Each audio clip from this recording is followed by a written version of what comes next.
মধ্যবিত্তের টানাপোড়েন, হাসি কান্নার আবেগের এক নাম ছিল দেনা পাওনা। বিশেষ করে খায়রুল্লাহ নিপার সেই অম্লমধুর প্রেম যেন ছুঁয়ে গিয়েছিল হাজারো তরুণ তরুণীর হৃদয়ে। তাবাচ্ছুম ছোঁয়ার ক্যারিয়ারের টার্নিং পয়েন্ট হয়ে ওঠাই ধারাবাহিক অ্যালেন শুভ্রর সাবলীল অভিনয় দর্শকদের বুঁদ করে রেখেছিল।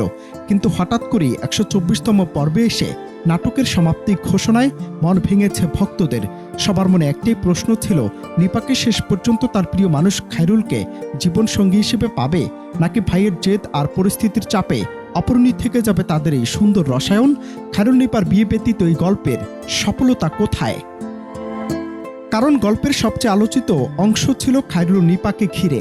দর্শকদের বড় একটি অংশ শুরু থেকে চাইছিল এই দুই চরিত্রের খায়রুল নিপার প্রেম হোক, তারপর বিয়ে। এমনকি অনেকে চাইতেন একদিন সফল হয়ে খায়রুল যেন প্রমাণ করে দেয় সে আসলে যোগ্য ছেলে। অবশ্য সেটি আগেই বুঝে ফেলেছিলেন নিপার মা। তবে এই স্বপ্নটা সবচেয়ে বেশি দেখত নিপা নিজেই, কারণ অজান্তেই খায়রুলকে ভালোবেসেছিল সে।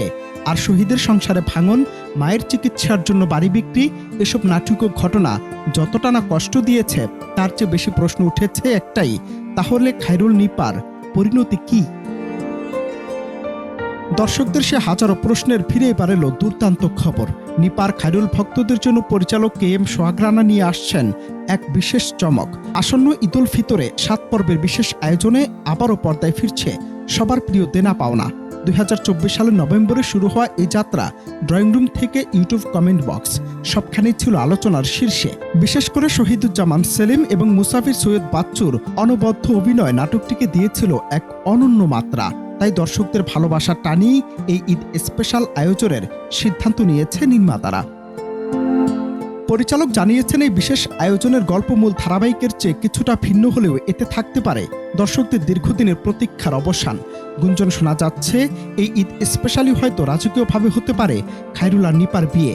শুধু তাই নয়, নিজের ভুল বুঝতে পেরে হয়তো আবারও সেই স্মৃতি বিজড়িত বাড়িতে ফিরবে শহীদের পরিবার। মুসাফির সৈয়দ আর স্ত্রীর পরিবর্তনের মধ্য দিয়ে সম্পর্কের এক নতুন সমীকরণ দেখার অপেক্ষায় এখন দর্শকরা। অনন্ত হাসান মাসুদ, বাংলা টিভি।